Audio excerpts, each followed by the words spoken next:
Good morning, good morning.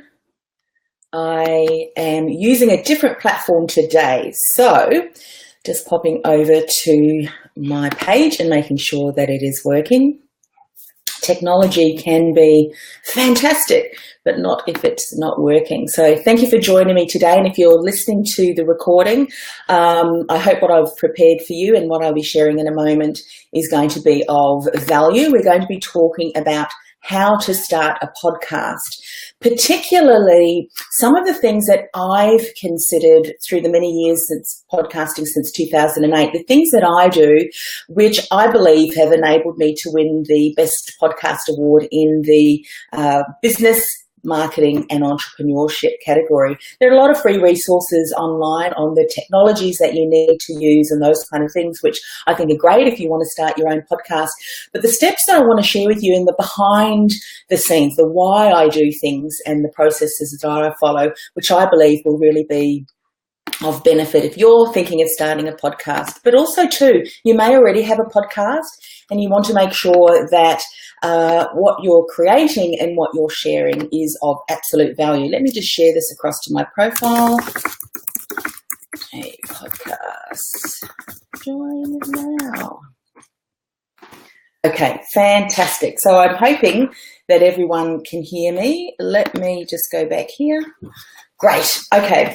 So why am I sharing this today? Well, this is part of a series that I have created. There's a number of other podcast lives that I've done covering various topics, why you should start a podcast, things to consider that are all very important. And today I wanted to share some of this behind the scenes, the steps that I use. There are 10 steps. I've got a workflow checklist here, and I'll share with you actually how you can get a copy of this. So you can download it now or later on. It's part of a free mini training that I have created. There you go. There's a link, annemariecross.com/mini training. You can access this checklist. This is what I am following. And I want to give you behind the scenes why I do this in a certain way so that you create a stellar show. Now, the reason why I am creating this is because, great, I think you can hear me, fantastic. The reason why I'm creating this is there's been a number of people, service-based business owners, that have been seeing me or hearing me for some time with my podcasts, and now they realise that this is a great way to build engagement with their audience, to build the know, like and trust, particularly accelerate the know, like and trust building, because when you spend time listening to someone and you can hear their voice, you can experience them through their podcast and even the interviews that they have, you really build that deeper know, like and trust. So people have come to me and have said, how do I create a podcast? How can we do what you are doing? Which is one of the reasons why I'm doing these free Facebook Lives, but it also is leading up to a podcasting with purpose course that I'll be running for those of you who think you're ready and you want to have your hand held to be able to create your podcast. But today I'm talking about the various steps. Really, it all boils down to 5 simple steps. You need to prepare. You need to record your podcast, and then you edit your podcast, then you publish your podcast, and then you promote it. And then, of course, there's various steps within that as well. And within those steps, there are 10 different steps, which I'm going to briefly go through today, and you can download that on the checklist. So first of all, considering that you've already got your podcast title, your name, all of that is done, these kind of things which I'm sharing now is going to enable you to really create the stellar show, a show that continues to speak your brand, a show that enables you to build know, like and trust with your audience, but also too with your guests. And that's the very first step that I do when I'm looking at having a guest on and sourcing the guest. But here are some things that I consider. Are these guests aligned with my values? Are they aligned with the kind of information that I want my audience to share or to hear? Because everyone that you share your platform with, and some of you may be doing a podcast where you are just providing information, and that's okay too. Over the years, I have done podcasts where I've shared information, but I love to learn too, and I use my podcast as a way to share other people's brilliance and other people's insights, a way to build relationships, but more importantly, I learn learn every time that I interview a guest. So it's incredible. And I'm a naturally curious person, so love that. So sourcing guests, make sure they've got similar values. Is the topic that they're sharing of relevance to your audience? So always do a little bit of a Google search first to find out what kind of background information that you can have, find out from that guest.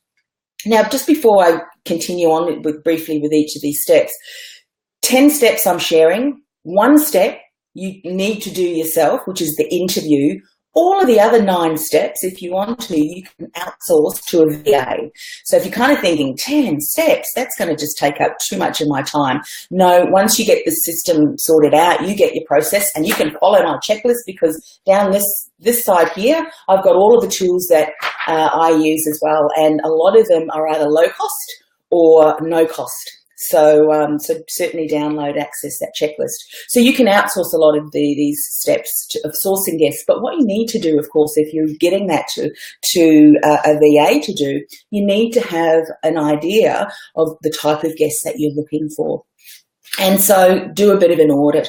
There's been times on a previous co-hosted show that someone approached us and they asked us, we want to come on your show. And I did a bit of a background. And yes, Michelle, absolutely. Leverage the awesome. Let's see, is that coming through? Can you see that, Michelle, when I share this on my screen? Leverage awesome. Give me a thumbs up or a yes if that worked. Just trying out these little tools while I'm doing this. Okay, so we did a bit of an audit on that particular guest, and a lot of the content, which was very sparse, the second piece of content that I found out about this guest was a comment that someone had made on a forum about fraudulent occurrences, fraudulent business approaches that this particular person had been involved in. So imagine if we had have had this person on our show and all of a sudden all of this fraudulent business dealings and things like that. So you need to be very mindful about who you invite to be on your show. Then, of course, you need to arrange the guest, and this is contacting them, offering them an opportunity, kind of come on my show.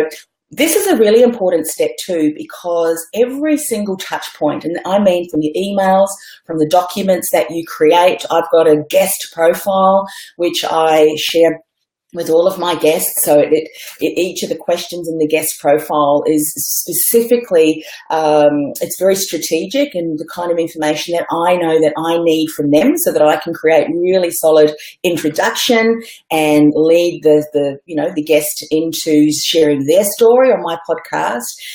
Every single touch point speaks your brand. So if you don't have simple processes that are repeatable and that are scalable, so in other words, if I wanted my assistant to send out 100 guest requests, she could do that using the same document, using the same email, using the same online schedule that we have. So it's repeatable and it's very simple, and every touch point speaks your brand. So in other words, if you are reaching out to a high profile guest or even someone that's not necessarily high profile and you want to build that relationship, if you come across as being unprofessional and there's a lot of emailing to and froing and it seems really laborious or really hard for this guest, that's going to speak your brand. So if you seem disorganized, this may be something that the guest thinks, oh, I wonder if their business dealings is rather disorganized too. So make sure that you also have a simple, repeatable process that isn't going to take up a lot of your time, rather than just copy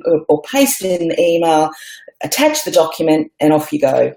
So that's really important. Then what we do is we create a guest folder on Dropbox. There's a reason why I do that, because we keep everything within that Dropbox folder that's related to that guest. So that guest might send additional show notes, might send graphic of their image. They'll definitely send through their guest profile. So having that all in one place makes it easy for me to go and find content, for my audio editor, if I'm getting my audio editor to produce the show, do the post-production, for my VA as she's scheduling the graphics and so forth. Keeping it in that one place is really going to simplify things. Now, for those of you who are listening or viewing the recording who are quite organised, you might think, well, that's just so, why would she be sharing that? Because you can imagine that with your podcast, it's the way in which you communicate your brand, you're building engagement. If you're doing a lot, if you're not organized, that can take a huge chunk of your time. In fact, I remember when I first started with a co-host, and thankfully my co-host did a lot of organising, it would take him, and he said, up to 6 to 8 hours to organise the guests, or the emailing to and froing, getting the show notes prepared, doing the research, all that kind of stuff. I thought, I don't have. Then we kind of, after 2 years, we parted ways. We each had different interests in business, so I've created my own podcast. But I don't have 6 to 8 hours to prepare for each show. So I thought I need to create some systems to simplify it for me so that I can get team to do that. And if I decide that I want to manage some of these things, it's not going to take me that long, which is why I came up with this workflow checklist. Have it all there in the one folder. Then what I do is I create the show notes, and again I have a template. Some show notes that you see in some podcasts, they're really, really long, and they're fantastic.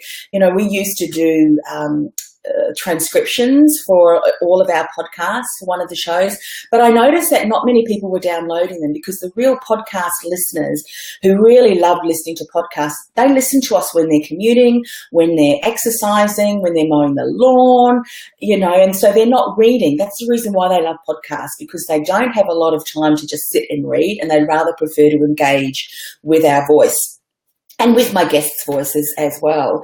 So we decided to keep it really simple. So basically what I do is a bit of an opening paragraph, some of the key statistics that may be really relevant. For instance, if one of my guests is involved in video marketing, let's say, for instance, there may be some really great statistics that enable you to, and that's a great question, I'll answer that in a moment. There could be some really great statistics that I incorporate right at the beginning of the interview. Like I might say, you know, as a business owner, there's lots of different ways that we market ourselves. Are you using videos within your marketing? Did you know that when you do, you have more likelihood of 86%, and I'm just pulling that out of the air, to really engage right at the opening moments when someone watches your video? Not sure how to do that? Well, today my guest is. And then I'd kind of go into what they're going to share. So I kind of have in my mind and the template on what information I need, and I just drop that in there. The great question was, do I use timestamps sometimes? No, I have sometimes used timestamps, but I have found that, again, not many people have given me feedback. That may change. I'm always looking at different ways in which it makes it easier for my audience to engage and to absorb and consume the information. So for sure, Michelle, if I was going to do that, it would be because people had said to me, it's going to make it really a lot easier for us to do that. The timestamps we used within the audio, beg your pardon, the transcripts, so that if someone was reading that and thought, I want to go and listen to it, then they can cross-reference towards that. But yeah, it'd be interesting to see if people value that for sure. Okay, so yeah, prepare the show notes. And so the show notes are going to guide me within the interview. When I do an interview, I do it end to end. So in other words, if I'm introducing the guest, I'll do that. I'll give them the information, or I'll share with people the 3 points that the guest is going to share, and they're a real hook. So in other words, it's going to be curious. It's going to create curiosity for the audience of what they're going to learn. And sometimes, you know, I've listened to a number of different podcasts. Sometimes if it's co-hosted, or even if it's an individual just speaking on the show, they might share a bit about what's been going on. They might ramble a little bit. And I've done both on various podcasts where I might have shared a little bit about what was going on and so forth, but I've focused now to provide absolute value. So as soon as anyone comes in and listens to the podcast, they know exactly what's going to be shared, who's going to be sharing, and if it's me, the 3 points that I'm going to cover, so that they know what they're going to walk away with when they decide to listen, should they decide to listen to the podcast. So it's straight into that information. And then if I want to share anything, I'll do that at the end, because I'm respectful of people's time. If they're going to spend some time listening to myself and a guest, then I want to respect that. And by that time, you've built that know, like, and trust. You've given this incredible information. And then if there's a little bit at the end that you want to share some insights or something like that, or what's going on, then I tend to do it that way. And remember, there's no right or wrong answers. Your audience may be quite different. They may like to hear a bit about what's been going on. So you've got to trial this and see, what works for you and your audience. Well, you might mix it up. So, okay, so then we prepare the show notes. Those show notes also become the content that will be included on the web, the blog post as well. So that preparing of the show notes kind of ticks two boxes. Then you need to record the show. And again, I have everything. I've got a really nice screen, a big screen here. So I have my show notes, I have the guests, and sometimes I'll watch the guests, so we'll see each other on video, but most often not, because I find that is a distraction, because as a host, I'm, creating ambience. That's really important. It's not just a conversation. You've got to create ambience for your audience. You've got to guide the guest. You've got to create influence and curiosity, and you also have to manage the guest as well. And what I mean by that is sometimes guests are really nervous. They're really nervous. So your job as a host is to create an environment in which the guest can feel calm. So you might schedule, before you press record, a bit of time when you can just talk to the guest. How are you? Are there any questions?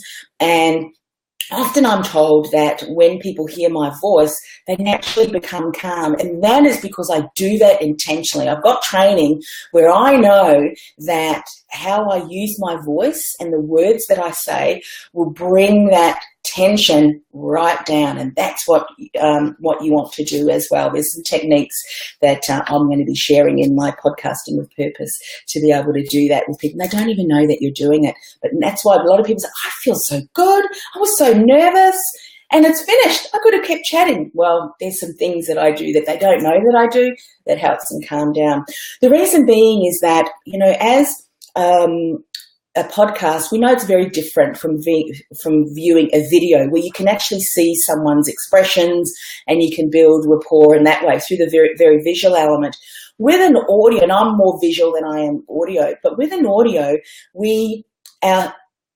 or hearing auditory features or functions increases, so we can hear things that are going on.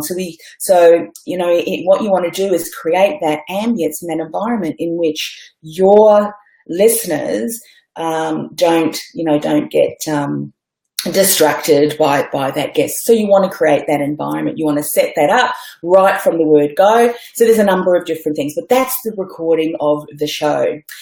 Then the next thing that we do is obviously we edit the audio, and I use Audacity to do that. Again, if you're looking at this checklist and download that, there's a number of key tools that I use there. So basically we edit it and then we tag it, and we do that through iTunes. And tagging an audio, which is the ID3, enables it to be found on iTunes when someone is searching for that. And then what we do, once that's done, we create the show graphic. So I have a nice show graphic where I have the guest image, special guest, what the title of the show is. Again, spend a little bit of time on creating that. What I do is a bit of research. Okay, are other people searching for this? For instance, I've got a client who I'm working with at the moment to produce his show, and he's all about creating or enabling technology to go from a cost center, because typically people think, businesses, we need to spend money on technology, but he's got a system and various, hi Mia, glad you could join me today. So he's got a system that enables his clients to take their IT from a cost center to a profit center through the various aspects.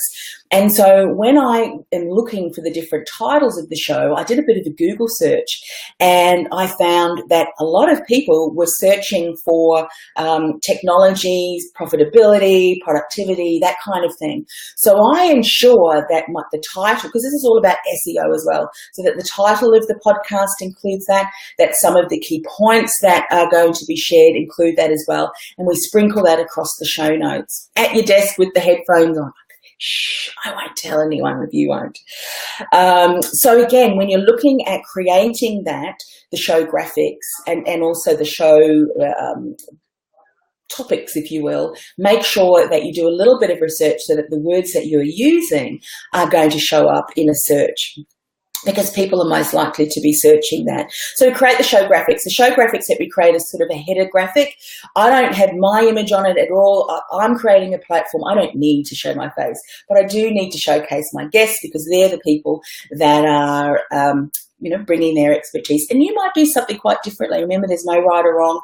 This is just what I tend to do. And then, of course, we use that as part of the show page, we call it the show page, and that is really the WordPress blog post.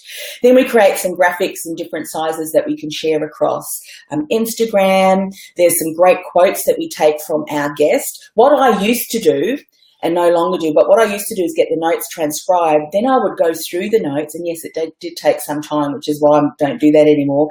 I used to scan through the transcript, find some quotes that the guest shared, and then included that in the graphics that we created to share on social media. But what I do now, hi mate, bye. All right. Love you. Have a good day. My son's just going to work. Okay, so then what I do now is in the guest profile. Remember, I mentioned I created a guest profile. I get my guests to think of some quotes that they would normally say around that specific topic. So again, the guest provides that for us before they even interview with me, and I use that content then, or my team uses that content then, to be able to create the show graphics. So I'm always looking for ways that we can be more efficient and create systems. So that's worked really well as well. So creating the show graphics, then we schedule a show, and all that is taking the show notes, putting that onto a WordPress blog post. All of our websites are on WordPress, creating those show notes, putting the graphics in, uploading the the audio, and then we schedule it for when it needs to go live. So that's pretty simple. And again, all of these steps, apart from you interviewing, because you can't get a VA to interview, because that was kind of, defeat the whole purpose. But all these other steps, you can be able to, yeah, absolutely. Let me show that here. That's a great content piece of advice. It keeps everything consistent and recognizable too. Yep, it certainly does, Michelle. So then we schedule it, and then what I do is we schedule the social media posts. Now, for some people, they say you need to do this, live while you're there, and good luck to you. But we are a media organization, and we have like hundreds of guests. And if I had a team that were doing that like there at the moment, we would do nothing else but that. So we schedule our posts. Where we do go in live is if people retweet or they have a comment or something like that, then we'll go in and we'll engage. That's where we will engage in real time. But we schedule all of our posts, and then that just goes on a rolling social media schedule. And every now and again we'll swap them out. But, there are, and here's how the way that I think about it. The content that you are sharing, the guests that are coming on your show and the information they're sharing is valuable. And so someone who needs to hear that in 3 months' time, in 8 months' time, whatever time span, they may not know that you've taken time to create this incredible piece of content that they need to hear about. And so sharing that on your social media will be able to be found by them, so that, hi Zdenka, morning. So that they can find that. So we have that on a rolling schedule, and I use Meet Edgar. We've used Hootsuite before. The reason I use Meet Edgar is because you can have different schedules, and now that we're doing the the production and hosting for many clients, we need to have a really robust system to use. So I don't know if you guys want to, if you're using scheduling tools, what else do you use? Type it in the comments and I will share that, because we're all about sharing and learning. So then we schedule in social media posts, and then it gets published. I do tend to, when a show goes live, particularly if it's for a client, or if I know that there is a show that many of my audience and community were looking to listen to, then I will Buffer. Michelle loves Buffer. Buffer's good too. I haven't used Buffer, but I have heard some really good things about Buffer. Fantastic. So I will share that live. So on my Facebook page or on LinkedIn or so. But again, if you've got a schedule, if you've got a system and your VA is doing that, you don't need to do any of that at all. So you've tried all different ones. Do you have a favorite, Zdenka, that you use? I'm really liking this Be Live, by the way. The internet is not cut out, which is a real plus as well. So those are the 10 steps. Let me just really run through them again. Again, the checklist, let me type up where you can get that checklist from so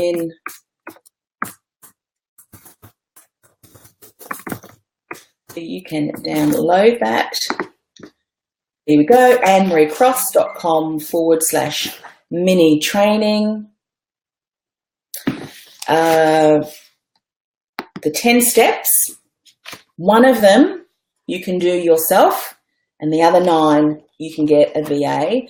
And I've got a VA that does a number of different things like the scheduling, because that's something that's repeatable. You've got the same profiles, the same templates that you use all of the time. So, really very simple. And again, why I'm sharing this is because I think once you decide that you want to create a podcast, you want to make sure that it is streamlined, it's not taking up so much of your time that it becomes this massive, humongous task, which it could do. You could spend as much time on this creation of things as possible. But remember, creating this podcast is it's a vehicle, it's a tool, it's a way to be able to share content and build that engagement and influence with your audience, so that it's something that continuously can be found online, but you don't want it to become so humongous that it's taking hours and hours of your time. So Zdenka, Mav Social is great too. Haven't heard of that one. So any questions? I know I covered quite a bit of information there. And again, as I said, when you are creating your podcast and you have these different, steps that you use, starting off with a checklist like this, I think is really, really helpful, because you can kind of see what I do and you just change it to suit yourself. You might include some different steps, or you might decide you want to do it in a different way. But whatever you do, you do need to have a system. As I said earlier, when I first started my co-hosted podcast, my host used to do a lot of this preparation stuff. And there is a lot of time that you can spend, I think 6 to 8 hours we did an hour show. So in other words, if we halve that, if we think of 4 to 5 hours for a 30-minute show, that's a lot of time, isn't it, to spend, particularly when all of us are running businesses. So you've got all the other things to do as well. So any questions?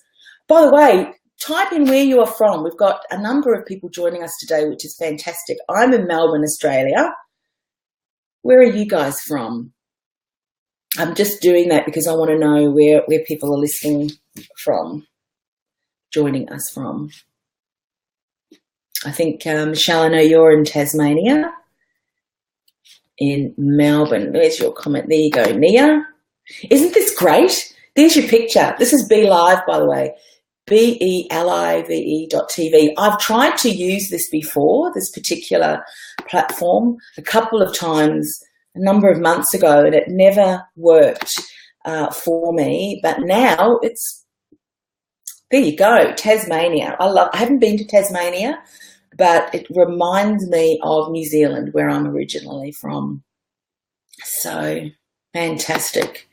Good. Well, what we might do is leave it there. I wanted to keep it within kind of the 30 minutes to kind of, as I said, share the reasons behind the steps, but also the checklist, so that people can download that and follow along. I will be monitoring with this particular Facebook Live, so this video, so that for those of you who weren't able to join us live, if you do have a question, please put your comment or your question beneath the video, and I'll come back and I'll be more than happy to answer it, whatever question you have. And if I don't know the answer, I will reach out to my network and find out the answer for you.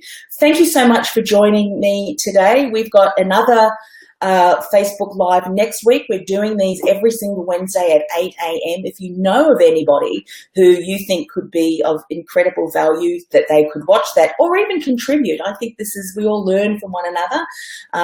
And so invite them along and there you go. Oh, Nia, you are a Tasmanian. There you go.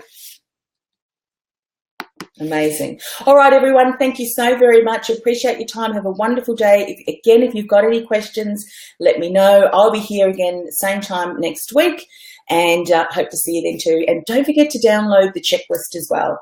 All right. Bye.